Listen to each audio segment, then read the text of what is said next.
Bismillahirrahmanirrahim. Innal hamdalillah nahmaduhu wa nasta'inuhu wa nastaghfiruh wa na'udzu billahi min shururi anfusina wa min sayyiati a'malina. Man yahdihillahu fala mudilla lahu wa man yudlil fala hadiya lahu. Wa ashhadu an la ilaha illallah wahdahu la syarika lahu wa ashhadu anna Muhammadan 'abduhu wa rasuluh.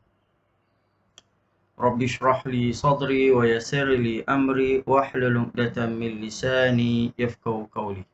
Assalamualaikum warahmatullahi wabarakatuh. Tuan-tuan dan puan-puan yang dirahmati Allah sekalian, alhamdulillah, syukur kita kepada Allah Subhanahu wa taala dapat kita bertemu sekali lagi untuk kita membincangkan kitab Fiqhus Sirah yang telah dikarang oleh Syekh Ramadan Al-Buti rahimahullah. Dan kita sedang membincangkan tentang hijrah pertama dalam Islam. Cumanya dalam kitab Fiqhus Sirah ni, Syekh Ramadan Al-Buti rahimahullah, dia tidak memisahkan di antara hijrah pertama ke Habsyah dan hijrah kedua ke Habsyah. Jadi dalam kitab ini dia telah merangkumkan kedua-duanya sekali.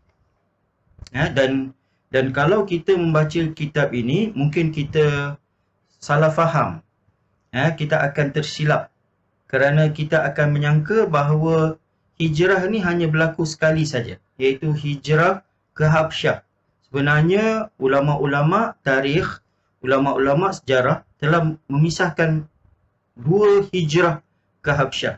Hijrah pertama, dan kita dah bincangkan pada pertemuan yang lepas, iaitu hijrah pertama kumpulannya sedikit sahaja, iaitu anggota ataupun angka mereka 12 orang lelaki dan 4 orang wanita. Dan ini berlaku 5 tahun selepas Nabi SAW berdakwah. Dan ulama sejarah juga mengatakan bahawa peristiwa ini berlaku pada bulan Rajab. Jadi dan kumpulan ini telah diketuai oleh Uthman bin Affan. Dia telah ditemani oleh isterinya Ruqayyah, anak Rasulullah sallallahu alaihi wasallam. Dan di sini Rasulullah sallallahu alaihi wasallam telah memilih Uthman bin Affan kerana Uthman ni adalah seorang yang mempunyai pengalaman yang sangat luas.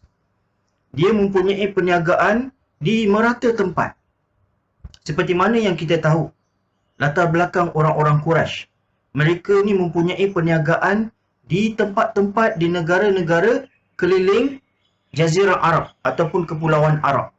Jadi mereka ni mempunyai perniagaan di negara Parsi. Mereka mempunyai perniagaan di negeri Rom, di negeri Mesir, di negeri Habsyah, di negeri Oman dan sebagainya. Ataupun di negeri Yaman dan sebagainya. Dan Allah Subhanahu wa taala menceritakan pengalaman mereka, iaitu pengalaman Quraisy dalam perniagaan. Allah SWT sebut dalam surah Quraisy, li'ilafi Quraisyin ilafihim rihlatash syita'i was-saif, iaitu Allah SWT ceritakan tentang pengembaraan perniagaan orang-orang Quraisy, iaitu pada musim sejuk dan musim panas dalam merata-rata negara keliling negara-negara Arab. Jadi Uthman bin Affan memang sesuai dipilih oleh Rasulullah SAW untuk memimpin kumpulan ini kerana dia mempunyai pengalaman dalam perniagaan di negara-negara. Dan zaman dahulu cara kehidupan mereka dengan kehidupan kita pada zaman sekarang sebenarnya tidak banyak perbezaan. Bagaimana kita hidup, undang-undang di antara negara, undang-undang dalam negara adalah persis seperti mana masyarakat dulu hidup. Jadi kalau ada di antara negara-negara, mereka mempunyai perjanjian, iaitu pihak Quraisy juga mempunyai perjanjian perniagaan dengan negara-negara. Jadi apabila mereka nak peniaga-peniaga untuk pergi ke negara-negara, biasanya ada cukai yang akan diletakkan kepada mereka supaya mereka dapat berniaga, dapat mengambil untung, dan negara itu juga akan mengambil untung daripada peniaga-peniaga ni. Seperti mana yang berlaku pada hari ini. Kalaulah kita import barang daripada negara-negara luar, Maka negara akan menetapkan ada excise duty, ada GST, ada cukai dan sebagainya, supaya mereka boleh datang untuk meniaga di negara kita, dan negara kita juga akan mendapat manfaat kewangan daripada cukai-cukai yang dikenakan kepada peniaga-peniaga ini. Jadi Uthman ibn Affan telah dipilih oleh Rasulullah sallallahu alaihi wasallam untuk memimpin, dan Uthman juga adalah seorang pribadi yang memang cukup tinggi akhlaknya, pandai untuk nak berbincang, membuat perjanjian. Jadi Rasulullah sallallahu alaihi wasallam telah memilih orang yang sebaik-baiknya untuk memimpin pergi ke tempat yang asing, tempat yang asing, dan hijrah pertama ke Habsyah angkanya hanya 12 dan 4 orang wanita, lebih kurang 16. Memang angka ni kecil kerana mereka ni adalah kita kata sebagai first experience. Mereka ni adalah pioneers. Mereka ni adalah pembuka jalan, dan biasanya kalaulah pembuka jalan ni kita tidak akan hantar ramai orang. Kita hantar orang yang rombongan yang kecil supaya kita dapat pengalaman, dapat tahu, dan mungkin kalau berjaya mereka akan hantar berita-berita supaya orang-orang lain, angka yang lebih ramai dapat pergi. Itu adalah perancangan yang telah dilakukan oleh Rasulullah sallallahu alaihi wasallam. Jadi rombongan ini, dan apabila mereka tinggalkan Makkah, orang-orang Quraisy cuba untuk nak halang mereka, tetapi terlambat. Maka mereka telah selamat, berlayar, dan sampai di Habsyah, maka mereka telah diberikan peluang, diberikan keselamatan oleh kerajaan Habsyah. Sebenarnya peristiwa ini mengajar kita tentang pengalaman political asylum pada zaman dulu. Political asylum ni ataupun memohon suaka. Memohon suaka ni sudah berlaku pada zaman Nabi SAW 1400 tahun. Hari ini juga masih lagi berlaku, di mana mereka-mereka yang dizalimi di negara-negara tertentu, maka mereka hendak keluar daripada negara, maka mereka mohon kepada negara-negara tertentu untuk memberikan mereka tempat tinggal. Ini pemohon suaka. Dan mereka akan diberikan status yang tertentu oleh kerajaan-kerajaan. Jadi suaka ni, permohonan suaka ni sudah berlaku zaman dahulu sampai hari ini, sampai bila-bila perkara ni akan berlaku. Begitu juga dengan peniaga-peniaga. Dan juga kalau sesiapa yang ingin pergi ke negara-negara, mesti mereka juga mempunyai surat-surat. Surat-surat seperti pasport yang kita hari ini kita gunakan.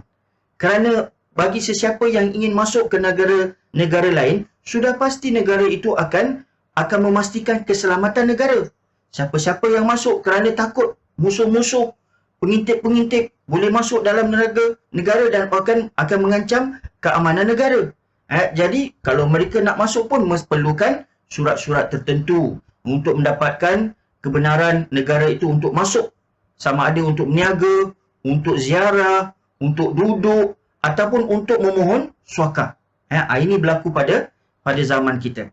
Jadi di sini apabila mereka duduk dan diberikan keizinan untuk tinggal di Habsyah, seperti mana yang kita dah bincangkan, mereka mula daripada bulan Rajab, kemudian bulan Sya'ban, dan bila masuk bulan Ramadan, Rasulullah sallallahu alaihi wasallam ketika di Makkah, Rasulullah pun membaca surah An-Najm di Kaabah. Apabila sampai kepada ayat yang terakhir, yang ada sujud tilawah, maka Rasulullah sallallahu alaihi wasallam pun sujud. Maka orang-orang Quraisy keliling Nabi pun, mereka pun rasa terpegun, dan mereka pun sujud bersama dengan Rasulullah sallallahu alaihi wasallam. Dan berita tentang peristiwa ini tersebar sampai kepada mereka-mereka yang berada di Habsyah, ataupun hari ini kita kenali mereka sebagai negara Ethiopia. Zaman dulu dikenali sebagai Abyssinia, ataupun negara Ethiopia dan Eritrea pada zaman sekarang kita. Apabila mereka mendapat berita ni, mereka sangka bahawa orang-orang Quraisy sudah memeluk agama Islam, maka mereka pun pulang balik ke Mekah, tetapi mereka merasa hampa. Mereka kesal, kerana sebenarnya orang-orang Quraisy tidak memeluk agama Islam.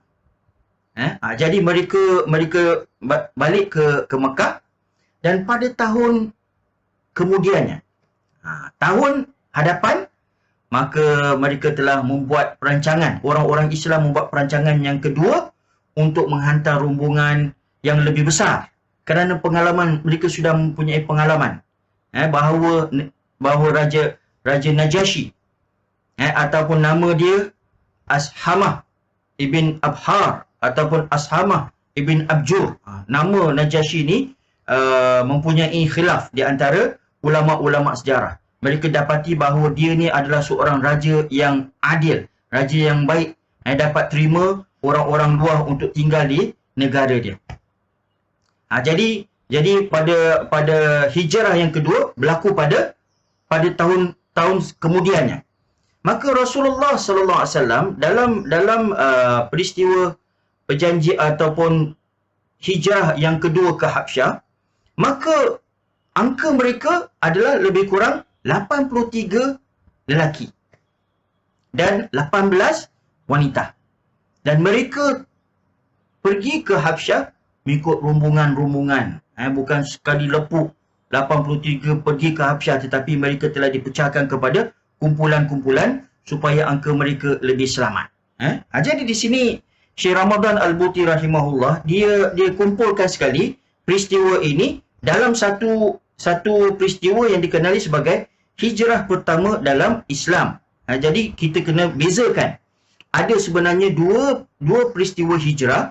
Hijrah pertama ke Habsyah, hijrah kedua ke Habsyah. Jadi di sini Syekh Ramadan Al-Buti mengatakan, bila pihak Quraisy melihat kejadian ini, mereka terus mengirimkan perutusan ke hadapan Najasyi, Maharaja Habsyah yang terdiri daripada Abdullah ibn Abi Rabi'ah dan Amr ibn As.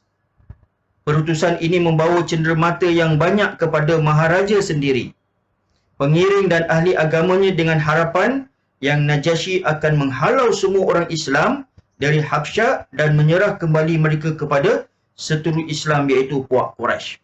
Jadi di sini orang-orang Quraisy, orang-orang musyrikin Quraisy di Mekah, mereka telah membuat persiapan kali ini. Mereka telah memilih dua pembesar Quraisy, iaitu Amr ibn As. Amr ibn As ni pada ketika itu dia belum lagi memeluk agama Islam. Dan Amr ibn As ni mempunyai pengalaman yang cukup banyak. Dan dia mempunyai hubungan bersama dengan Raja Najasyi. Mereka telah buat persiapan. Mereka telah bawa bersama mereka hadiah-hadiah. Hadiah-hadiah untuk diberikan kepada Raja Najasyi untuk melembutkan hati dia. Dan sebelum itu, apabila mereka pergi ke Habsyah, Amr ibn As dan Abdullah ibn Abi Rabi'ah telah berjumpa dengan orang-orang yang mempunyai pengaruh dengan Najasyi. Dinamakan sebagai Batarik.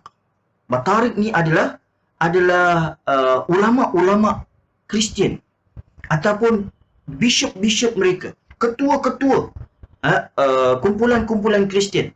Jadi mereka telah bertemu dengan bishop-bishop ini semua supaya mereka boleh berikan sokongan kepada Amr ibn As supaya dapat memberikan keyakinan kepada Najasyi supaya halau orang-orang Islam daripada Habsyah. Jadi ini kalau kita lihat iaitu orang-orang kafir Quraisy, mereka tidak akan tinggalkan orang Islam begitu saja, kerana mereka mempunyai maslahat. Mereka takut kalaulah orang-orang Islam yang berada di Habsyah, kalau mereka berjaya untuk duduk di sana dengan aman, maka Islam akan tersebar. Umat Islam, masyarakat Islam akan menjadi lebih ramai. Dan kemudian ini akan akan memberi, ini akan menjadi sebagai satu ancaman kepada orang-orang Quraisy, orang-orang kafir Quraisy di Makkah. Jadi mereka telah bawa hadiah dan kemudian mereka telah berkata kepada Najasyi. Dan di sini Syekh Ramadan Al-Buti mengatakan bahawa tujuan mereka membawa hadiah-hadiah dan ganjaran yang banyak itu ialah untuk menawan hati Najasyi, dan dengan itu beliau akan menyerah kepada mereka orang-orang Islam. Tetapi Najasyi enggan menyerah sesiapa pun, melainkan sesudah bersoal jawab tentang agama baru yang mereka anuti itu. Orang Islam pun masuk ke hadapan Najasyi, di mana dua orang utusan Quraisy berada di samping Najasyi, iaitu Raja Habsyah. Najasyi pun meminta dari orang Islam supaya menerangkan tentang diri mereka dan agama baru mereka anuti itu. Jadi di sini kumpulan yang kedua ini, hijrah yang kedua ini telah diketuai oleh Ja'far ibn Abi Talib. Ja'far ibn Abi Talib iaitu sepupu Rasulullah sallallahu alaihi wasallam. Dan Ja'far ini mempunyai ilmu yang sangat banyak. Apabila disoal oleh Najasyi, kenapa kamu datang? Apa sebabnya? Dan tuduhan-tuduhan yang diletakkan oleh Amr bin As, dia mengatakan bahawa ini adalah mereka-mereka yang di antara sufaha, orang-orang bodoh, orang-orang yang tinggalkan agama mereka, tinggalkan adat-adat mereka. Jadi mereka mahu supaya mereka ni dipulangkan kepada negara mereka. Maka Najasyi ni seorang raja yang bijak. Bukan saja dengar daripada satu pihak, dia juga ingin belajar daripada ataupun mendapat penjelasan daripada pihak yang lagi satu. Ini menunjukkan keadilan. Apabila kita mendapat satu perkara, satu berita daripada satu pihak, maka kita juga wajib, ini berlaku banyak kali. Kadang-kadang kita cuma dengar satu pihak saja dan membuat rumusan, membuat keputusan daripada berita yang kita dengar. Dengar dulu daripada pihak yang kedua. Tengok apa yang mereka ingin katakan. Kerana mungkin berita yang kita dengar ini bias. Jadi banyak daripada masyarakat kita jatuh dalam kesilapan ini. Dengar hanya satu pihak saja, tidak dengar daripada pihak yang lagi satu, perspektif mereka. Apa yang sebenarnya dalam pemikiran mereka. Jadi di sini Ja'far ibn Abi Talib, dia pun berucap dan dia pun, dan juga orang Habsyah ni juga mereka berbual bahasa Arab. Berbual bahasa Arab. Ramai di antara teman-teman saya, kalau sampai hari ini, kita kalau pergi ke Habsyah, kita akan dapati bahawa mereka ni berbual dalam bahasa Arab. Mungkin ini lagi satu sebab yang mana Rasulullah sallallahu alaihi wasallam mengutus sahabat-sahabat untuk pergi ke Habsyah. Bukan saja rajanya adil, tetapi juga mereka juga berbahasa dengan bahasa yang sama. Kalau diutus ke Parsi, Parsi ni mempunyai raja yang lain dan bahasa mereka asing, adat mereka asing. Begitu juga dengan Rom. Jadi ini di antara sebab-sebab keputusan dilakukan oleh Rasulullah sallallahu alaihi wasallam untuk mengutus orang-orang Islam ke Habsyah. Jadi di sini apabila Ja'far ibn Abi Talib ditanya apa sebabnya, apakah tujuan kamu datang ke sini, maka Ja'far ibn Abi Talib pun bangun dan berucap dan berkata ke hadapan Maharaja, sebenarnya kami ini di masa-masa dahulu, iaitu di zaman jahiliyah, menyembah berhala, memakan bangkai, melakukan kejahatan, berperang, berkelahi, yang kuat menganiaya yang lemah, sehinggalah Allah mengutus seorang Rasul dari kalangan kami juga. Beliau itu memang terkenal dengan kejujuran, amanah, suci pekerti, dan utusan Allah itu menyuruh kami supaya bercakap benar, bersifat dengan sifat yang terpuji, jujur, ikhlas, dan beramanah, menyuruh kami menyembah Tuhan Yang Maha Esa dan meninggalkan penyembahan berhala, berbaik-baik dengan jiran tetangga, meninggalkan kejahatan dan peperangan yang berlarutan, serta segala sesuatu yang terkeji. Seruannya tadi kami terima dengan baik. Segala yang dibawanya kami percaya sepenuhnya. Tetapi kaum kami termasuk 2 orang utusan ini menyiksa dan menekan kami supaya kami balik semula kepada agama yang lama, iaitu menyembah berhala. Setelah kami berasa sesak dan benar-benar di dalam penyiksaan yang tidak dapat kami menanggungnya, maka kami keluar dan ke negara Tuhan yang kami pilih. Semoga dapat kami berlindung di sini jauh dari penyiksaan dan kezaliman. Jadi di sini iaitu penjelasan yang diberikan oleh Ja'far ibn Abi Talib. Gaya bahasanya cukup tinggi. Jadi Ja'far ibn Abi Talib ni adalah seorang, kita lihat sebagai seorang duta, seorang ambassador. Rasulullah SAW memilih seorang wakil, seorang ketua yang bijak. Apabila ditanya, tahu macam mana nak jawab. Dan kemudian Amr bin As bangun lagi dan dia kata, wahai Najash, wahai Maharaja, tengok apa yang dikatakan tentang agama kamu.